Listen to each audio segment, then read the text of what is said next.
Hey everybody, welcome to Storm Reads, and it's time for a daily reading vlog.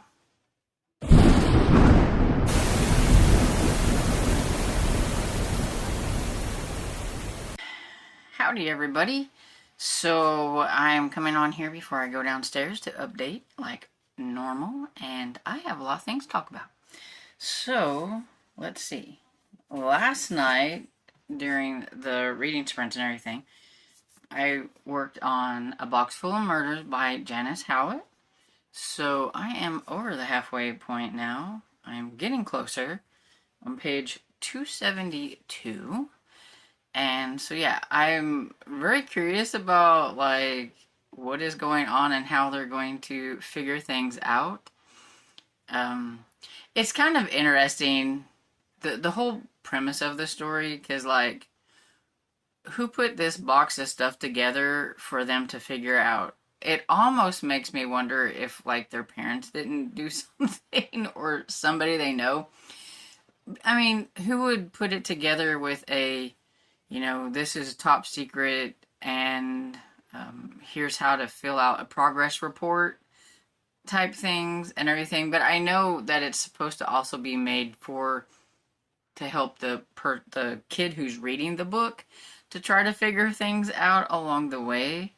But it just kind of makes me chuckle because I'm like, well, who put this box up there with all this stuff for Ava and Luke to look through so that whoever was reading this could also try to figure it out as well. But it's still fun and entertaining, and I'm liking it. So I can't wait to see who the killer is, because I really, at this point, I really don't know. And then this morning, while doing some cleanup, I was working on Cold Days by Jim Butcher. And so I'm a little bit over the halfway on it now too, so making good progress. I'm on page 332 out of 600 and something. I don't know exactly what the page count is, but yeah, making good progress. It's really kind of refreshing my memory a little bit on how this is kind of the lead up and kind of the build up to what happens during Peace Talk and Battleground, the like last couple of books before this new one that's going to be coming out next month, or not next month, but next year and everything. So having a kind of a little bit of a knowledge of the other books, because this is a reread, so it's kind of like, oh, okay, and everything. And so I did start another audiobook though as well, because there was this one that I was really itching to get to, which is why I said I think I was pretty much done with middle grade, because there were some other books that I was really wanting to get to, and one of those is Death on the Scottish Train by Lucy Connolly. It's the third book, I believe. Is it the third book or the fourth book? Now I don't remember. It could be the fourth book. I don't remember.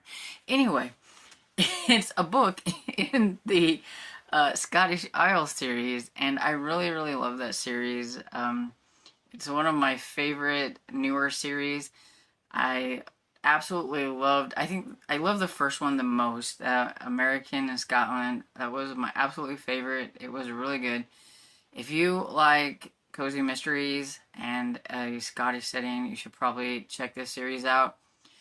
Now, if it's not right for the ones who are Scottish, I wouldn't know, but for this person who's never been to Scotland, I really enjoy the series and everything. So I'm 30% into that one. I've really gotten into that. I'm really enjoying it while I was continuing on doing like some cleanup and things. So yeah, I've had a really good start to my day reading, and last night I did quite a bit of reading.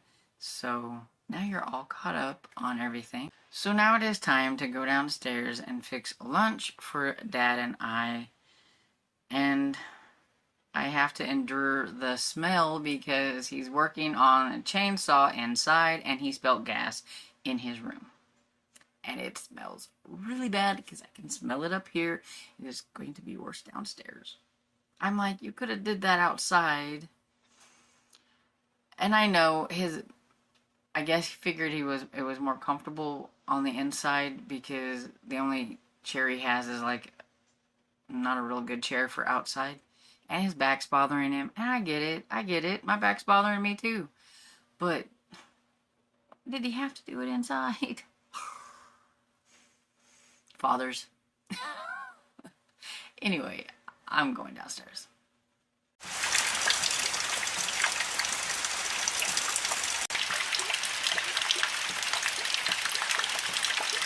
Hey everybody, coming in to wrap everything up before I go downstairs to fix supper. We're just having leftovers, so at least I don't have to work too hard on it, which is good because I'm very tired.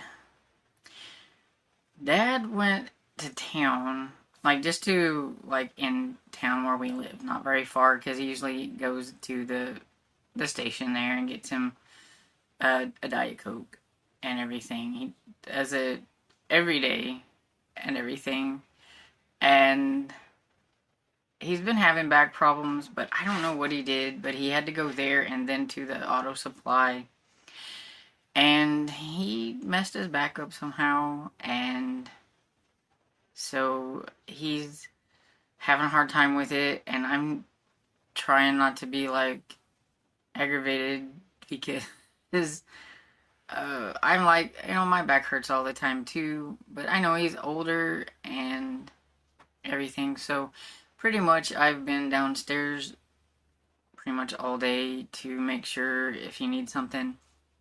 And I told him, I said, why don't you call your doctor and see if you, pretty much I was saying, see if you can get in. I don't know what else to do for you to ask them if you can, like, get an appointment or whatever.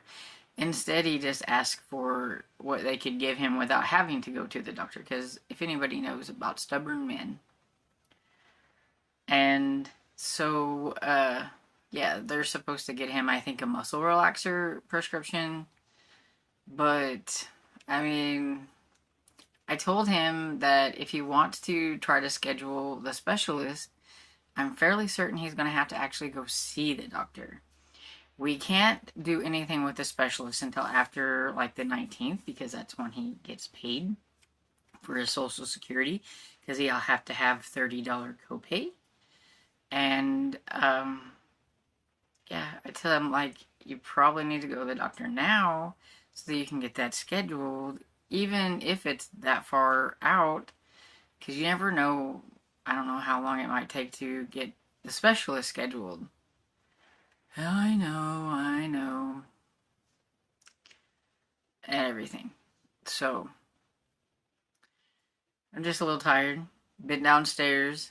I just came up here to give me a little me time and everything. And I've been pretty much listening to audiobooks all day long. And so, I'm this far into Cold Day by Jim Butcher. I've got, I think I'm around 65% or something like that and everything. So I'm fairly certain if I listen to, 15 to 20% a day, I can get it done before the end of the month. So I was going to like stop at 60% today. And then I'm like, if I do 20% and, I could get it done each day, but I was just like, I might as well just listen to it. So I went over the 60. I saw, and my mind's gone blank.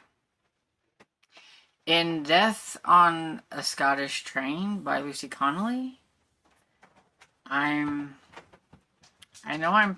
think I'm around 60-something% in that one too. I just don't remember off the top of my head. I'm really liking it because it's like a favorite series and everything, and I think it's like just kind of like what I needed to listen to today, so I really listened to quite a bit of it today while I've been downstairs. While I was down there, I did make Dad some like egg bites and things, trying to get him some healthier breakfast options. And that has like, quite a bit of protein to help him stay full and everything.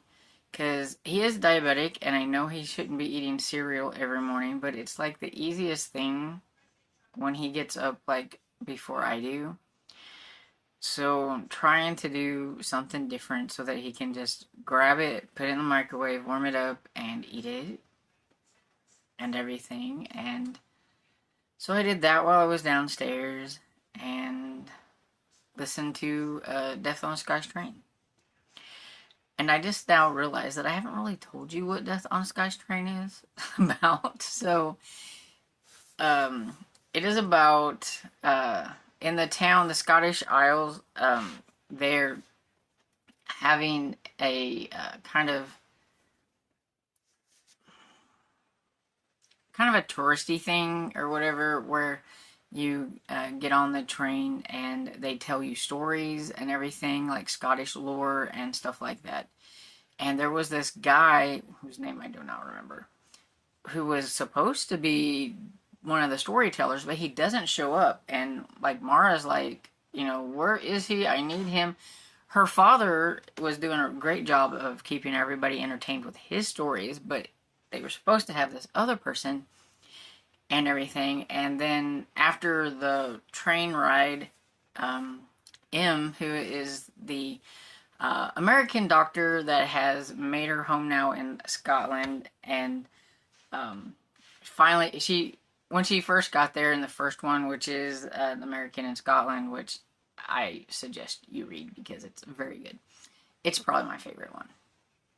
And she finds out that part of her job in this small town is not only being the doctor, but being kind of like the coroner and the one that writes the death stuff and everything. But she also has a knack for getting herself into the investigations. And in this one, I thought it was funny because Ewan's just decided that, it's just better to just let her tag along than her get herself in trouble.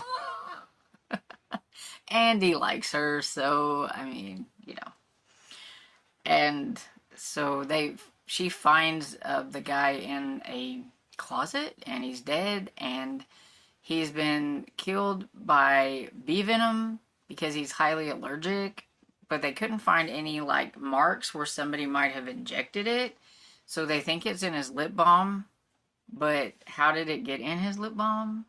The place that he gets it, they're like, we don't put any of that stuff in our product or anything like that. And so they're investigating that. And it seems like he wasn't a very likable person.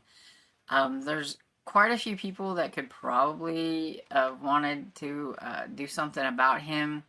His sister doesn't even really care for him much. She's sad that, this happened to him, and she wouldn't want anything like this happen to him, but she wasn't his biggest fan because he lost all of her retirement money in a scheme. He's an accountant, but evidently he's not a very good one, or he's doing something that's a little on the shady side with people's money, and he's always trying to get these people to invest in things and everything. And so he has partners, and so it's like, did one of them want to stop him for good, or is it somebody that he's lost their money? So there's quite a few people in town that he's been the accountant for, and that have said about him trying to get them to invest money into things. So he's just not a nice guy. So there could be no telling who is the there's no telling who could be the one that done it. So, but I'm really enjoying it. And I love the town. I love all the characters in the town, all the side ones and everything. They're so fun and lovable and everything. And it's just a really good cozy mystery series. I've been like quite hit or miss with cozy mysteries lately, and so I think it's good for me to stick with just ones that I know I absolutely enjoy because I'm still enjoying them. I will say, though, I still think that I'm not a huge fan of the Amateur Sleuth anymore, because even my favorite character, M, doing things, and I'm like, it's not really your job. I don't know why you think you have to do it. You're just nosy and you want to do it. And everything, but yeah, I'm enjoying it. So I'm going to get off of there because I really need to get back downstairs. And so I hope you guys are having a great day. And I hope you enjoyed this video. And if you did, please give it a thumbs up and subscribe. And I will see y'all in the next video. Bye.